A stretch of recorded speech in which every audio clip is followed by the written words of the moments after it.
দর্শক দেখতে পাচ্ছেন ব্যাটারিতে ভোল্টেজ রয়েছে 62.89 এবং প্রায় 50 এমপিয়ারের ডিসচার্জ হচ্ছে। 150 ampere already discharge, 65 ampere already discharge হয়ে গেছে। 10,731 ওয়াট। আর এখন দেখুন আপনারা ডিসপ্লেতে রয়েছে মাত্র 9% চার্জ। আমাদের এটা 60 ভোল্ট 200 এমপিয়ার ব্যাটারি অ্যাসেম্বল করার পরে টেস্ট করতে দিয়েছি আমরা। তো এখন এখানে দেখুন সেল ভোল্টেজগুলোর ডিফারেন্স। এই যে এখানে আমরা 15 এমপিয়ার আছে আর বাকি। তো এখানে দেখেন বিএমএসে যে 2 এমপিয়ার করে ব্যালেন্স হচ্ছে, আপনার 1.92 এমপিয়ার করে ব্যালেন্স হচ্ছে। আর এখানে দেখেন আপনার রয়েছে হচ্ছে 3.12, তারপর 1.3, এরকম সেল ভোল্টেজ ডিফারেন্স খুবই কম। তো এটা কন্টিনিউয়াস আপনার ডিসচার্জ করা হয়ে গেল। এখন দেখুন এখানে রয়েছে 8%। আর এখানে দেখতে পাচ্ছেন 166 এমপিয়ার হয়ে গেছে, 10,770 ওয়াট। তো এটা কন্টিনিউয়াস ডিসচার্জ মেশিনের মাধ্যমে।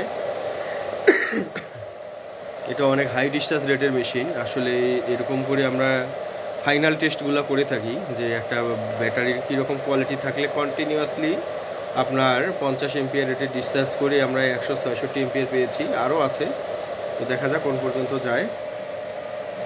আর ব্যাটারি সেফটির জন্য আমরা 90% ডিওডি সেট করেছি। এটাই আর কি আপনাদের দেখাচ্ছিল। তো আমাদের প্যাকটা এখনও অ্যাসেম্বল সম্পূর্ণ হয়নি, জাস্ট আমরা টেস্টিংয়ে রেখেছি ব্যাটারি অ্যাসেম্বল করে। এখানেও দেখতে পাচ্ছেন আপনারা 49.6 এমপিয়ারের ডিসচার্জ হচ্ছে, 62.6 ভোল্ট আছে। তো এটাই আর কি আপনাদের দেখানো ছিল। তো চলুন আবার অ্যাপসে আপনাদের একটু ঘুরিয়ে দেখিয়ে দিই।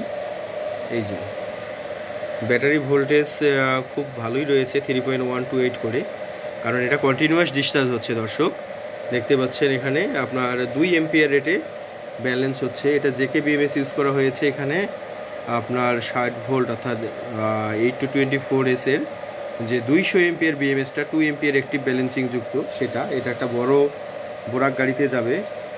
এই জন্যই আর কি এটা দেওয়া, কারণ ব্যাটারি ব্যালেন্সিংয়ের একটা ব্যাপার রয়েছে। তো এখানে সেল ভোল্টেজ ডিফারেন্স দেখতে পাচ্ছেন আপনারা 0.22 ভোল্ট আর কি, 0.022 ভোল্ট। এটা খুবই কম।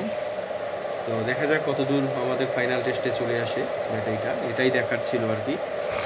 তো 167 হয়ে গেল, আর এখানে 10,864 ওয়াট হয়ে গেল অলরেডি। তো দেখা যাক কত দূর কী হয়, সে পর্যন্ত আপনারা আমাদের সাথেই থাকুন। ধন্যবাদ।